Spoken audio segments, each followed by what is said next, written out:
You've prayed 1,000 times and heard nothing back. When you face that kind of silence, it's natural to wonder if you're just talking to yourself in the dark. You exist because God thinks you into existence. He is the force holding your atoms together right now. A video game console hears every input from a character it is currently running. In that same way, you are never outside his awareness.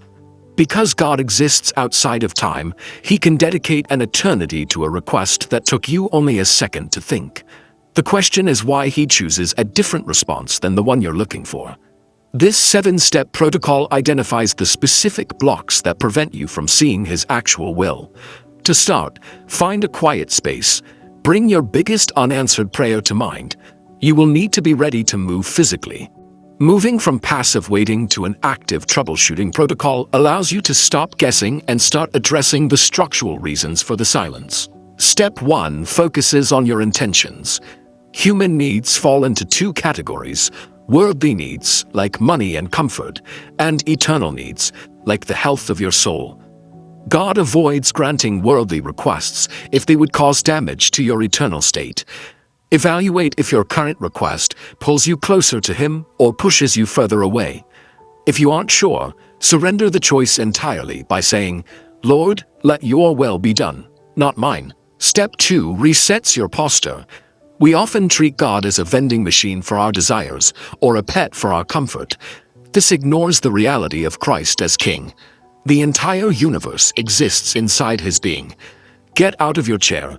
Kneel on the floor with your face down. Any internal resistance you feel to this physical act reveals the specific pride that needs to be broken. Aligning your intentions and breaking your physical pride shifts you from a consumer into a receptive servant. Humility is the prerequisite for God to engage. Step 3 shifts your trust.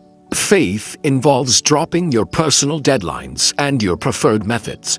When we insist on a specific how or when, we are trying to exert control rather than trusting his timing. Verbally declare your trust, even if you feel afraid. Remove the how and when by saying, "Lord, I don't know how this works, I don't know when, and I'm terrified, but I trust you completely." Step 4 is the 60-second pause. Real prayer involves listening. If you are the only one talking, you are performing a monologue into the ceiling, rather than having a conversation. Stop talking. Sit in total silence and experience his presence as this timer runs. Maintain the silence. Resist the urge to fill the void with new thoughts or words. Stripping away your words proves you have the faith to listen. This silence creates the specific space where his presence can be found. Step 5 is the surrender of the problem. We only see the pain of the current moment. God has all of eternity to weave that specific pain into a larger, better outcome. Name your specific problem without demanding a solution. Then offer thanks. Say, "Thank you," because you are already working on it. Step 6 scans for forgiveness. God places one absolute condition on our requests. We must forgive others just as he has forgiven our own spiritual debts. Locate a specific person you resent. Take a breath and internally forgive them. This clears the hardest spiritual blocker in your life. Releasing control over future outcomes and letting go of past hurts removes the final barriers. This allows grace to enter your heart. Step 7 is the practice of love. Without love, prayer is just empty noise. Love is a choice you make, regardless of your current feelings. Think of someone who deeply frustrates you, or someone you dislike. Actively pray for their well-being right now. Approaching this as a raw practice rather than a performance expands your heart's capacity for grace. Choosing love when it is difficult changes the nature of your prayer. It moves you from a selfish transaction into genuine communion with God.